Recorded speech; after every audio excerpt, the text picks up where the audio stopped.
شاہ صاحب کے بہت شکریہ جی. میں نے ان پہ لکھا لیکن ہمت نہیں ہوئی کہ اسے یہاں آ کے پڑھا جائے. میں نے ان پہ تو بہت پہلے جب ان کی کتاب آئی تھی اس سے پہلے بھی ان کے بات کی، ان کی غزل پہ بھی بات کی تھی. اصغر عابد جب لاہور میں تھے تو ہماری پہلی ملاقات وہاں حلقہ ادب وہ چلاتے تھے بغل میں اسی طرح ہی رجسٹر، اور تو وہاں ہماری ملاقات پہلی ہوئی تھی. آفتاب حسین جن کی طلوع غالباً ان کے مطلع ان کی کتاب کا نام تھا ان میں، اور ضیاء الحسن اور یہ لوگ جو ہے اکٹھے تھے. اور یہ ایک گروپ ہوتی تھی امجد طفیل، یہ گروپ ہوتا تھا، ادھر یہ لوگ ملا کرتے تھے. تو یوں اگر دیکھا جائے تو یہ لگ بھگ کوئی 46 سال کا عرصہ تعلق کا ہمارا اصغر عابد سے بنتا ہے. پھر جب میں یہاں 90 میں آیا، مری سے میری ٹرانسفر ہو کے یہاں آئی تھی، میں مری مینیجر تھا تو یہاں آ کے پوسٹنگ ہو گئی. تو اصغر عابد سے ملاقات ہوئی.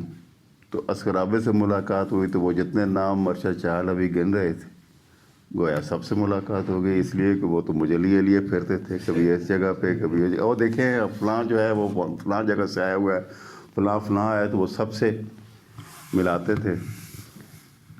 پھر ہم ایک سیکٹر میں اکٹھے ہو گئے G8 میں، ایک گلی میں ہم تھے، ساتھ والی گلی میں وہ تھے.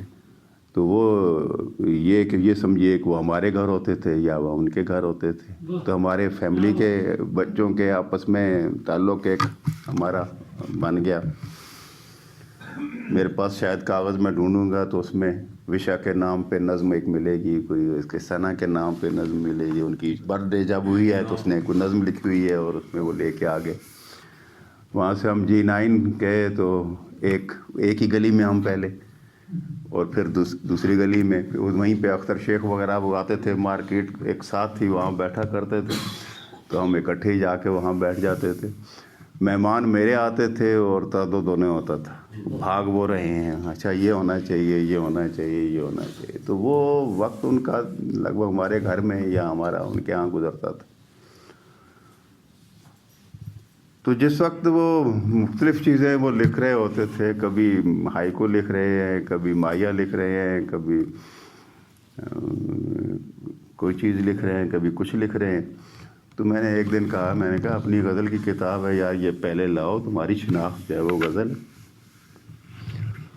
ظاہر ہے آدمی کے وسائل اتنے تو ہوتے نہیں کتاب کے شروع میں، آغاز میں زندگی میں کتاب کے لیے خود ہی کچھ کرنا پڑتا ہے. وہ اس کے لیے وہ ابھی ذہنی طور پہ تیار بھی نہیں تھے اور ممکن بھی نہیں تھا. اتفاق یہ ہوا کہ ایک صاحب میرے پاس آئے ان دنوں، تو انہوں نے کہا جی یہ میری کتاب ہے، اسے ٹھیک کریں، ٹھیک کر کے دیں. میں نے کہا بھائی مجھے تو ٹھیک کرنا نہیں آتا. تو یہ شاعری کی کتاب تھی، تو اسے ٹھیک کر کے اس میں دیکھیں جی وہ فلاں. میں نے کہا بھائی مجھے تو یہ کام نہیں آتا ہے، میں تو صرف طالب علم ہوں ادب کا، مجھے تو نثر بھی سیدھی کرنی نہیں آتی، میں تو خود بڑی مشکل سے لکھتا ہوں. تو خیر وہ آ کے بیٹھ گئے اور وہ اٹھنے کا نام ہی نہ لیں. آخر جب میں تنگ آیا تو میں نے کہا ایک میرے ذہن میں یکدم ایک خاکہ آیا. تو میں نے کہا اچھا دیکھتے ہیں. اتفاق یہ کہ کیونکہ اصغر عابد آتے جاتے تھے تو میرے ذہن میں آ گیا. اچھا میں نے کہا آپ کل آئیے، میں آپ کو بتاؤں گا. تو اگلے دن وہ جب آئے تو میں نے کہا جناب وہ اصغر عابد سے میں نے بات کی، میں نے کہا یار کوئی غزل ہے یہ دیکھ لو، کوئی ٹھیک ہونے والی ہے تو اس میں کوئی قلم شلم لگا دینا. تو لیکن اسے دیکھنے سے پہلے تم ایسا کرنا کہ اپنی جو فائلیں ہیں جس میں تم نے غزلیں رکھی ہوئی ہیں ان کو یا تیار کر لو کو سیدھا کر کے، تو ہم ان کو چھپنا چاہیے. تو کہتے ہیں وہ کیسے چھپیں گی، وہ مسئلہ یہ ہے فلاں، جیسے ان کے مسائل تھے الجھے ہوئے، وہ یہ کام بھی رہتا ہے، یہ رہتا ہے، یہ رہتا ہے. وہ میں نے کہا تم ایسا کرو کہ وہ فائلیں تو لے آؤ. تو وہ فائلیں انہوں نے اکٹھی کی. ابھی میں نے ان کو وہ کتاب نہیں دی. اگلے دن اس سے بات کی، میں نے کہا بھائی یہ کتابیں پھر 2 چھپیں گی، ایک نہیں. اس نے کہا جی کیسے؟ کہتے ایک آپ کی کتاب چھپ جائے گی، ایک آپ کو اس میں انویسٹمنٹ کرنی پڑے گی، وہ بھی چھپ جائے گی۔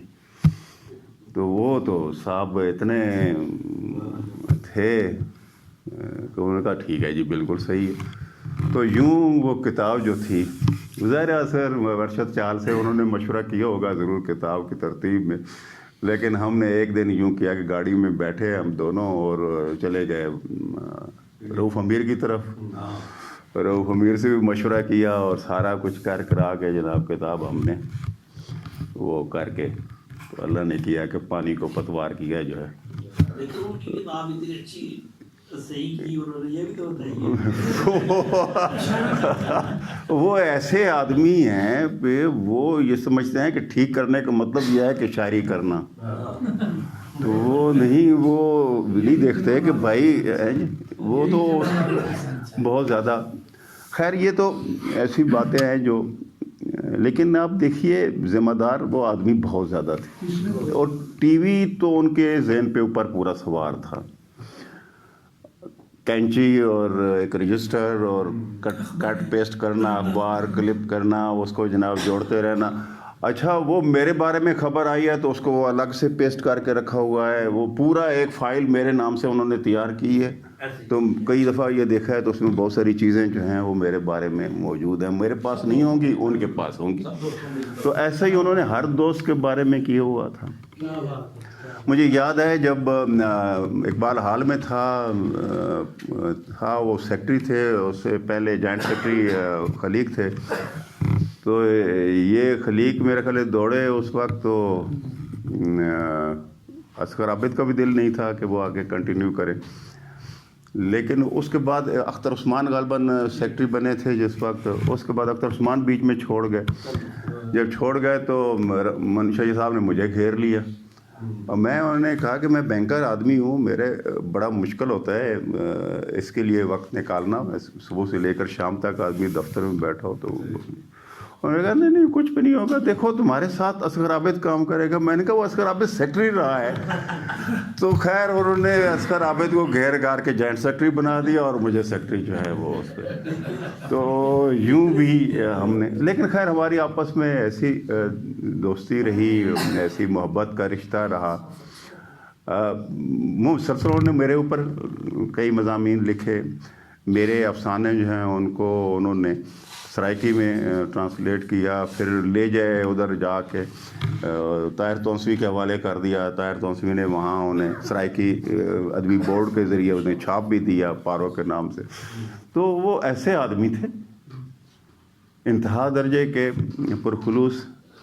آخری دنوں میں میرا دل تھا کہ ان کے ساتھ ایک تقریب ہو جاتی، میں ان کے گھر بھی گیا، میں بھی، یاسمین بھی، اور ہماری بہو ہے وہ بھی ساتھ ہی تھی، ہم گئے ان کے گھر میں، بڑی دیر باتیں بھی کرتے رہے وہ، لیکن کہتے ہیں کہ نہیں میں اب نکلتا نہیں گھر سے، میں نکل نہیں سکتا ہوں۔ پھر کچھ وقت گزرا تو پھر میرا دل کیا، پھر میں نے خلیق کو کہا، میں نے کہا یار کچھ کرو اور وہ کر لیتے ہیں، تو یہاں بیٹھ کے ان کے ساتھ بات ہو جائے۔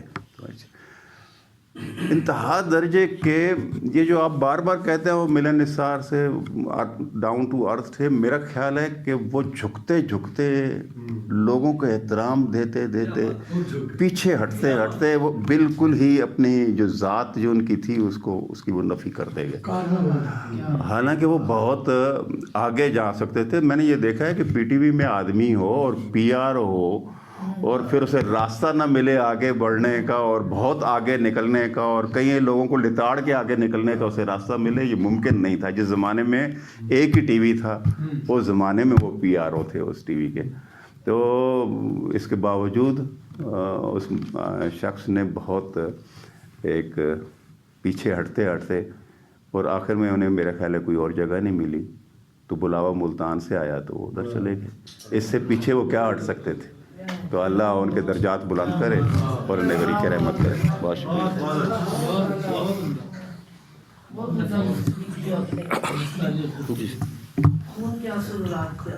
جی اب آپ آج کی یہ نشست اصغر عابد کے حوالے سے تھی، سب دوستوں نے بہت محبت سے ان کو یاد کیا اور وہ ہمارے دلوں میں زندہ ہیں، ہمیشہ رہیں گے انشاءاللہ، ہماری تحریروں میں بھی ہوگا اور حلقے کا جب ذکر آئے گا، حلقے کی تاریخ کا ذکر آئے گا، تو اصغر عابد کو کبھی فراموش نہیں کیا جا سکتا، میں سمجھتا ہوں۔ تو آج ہم ان سب دوستوں کی، اور میں وفا چشتی صاحب سے درخواست کروں گا آئیں ان کے لیے دعا کریں، اور یہاں ہم ان کے لیے دعائے مغفرت کرتے ہیں۔ دعا سے پہلے آپ اعلان الیکشن کا بھی کرتے ہیں۔ کر دیا ہے وہ، اس کو ایک نوٹیفائی آپ دیکھیں۔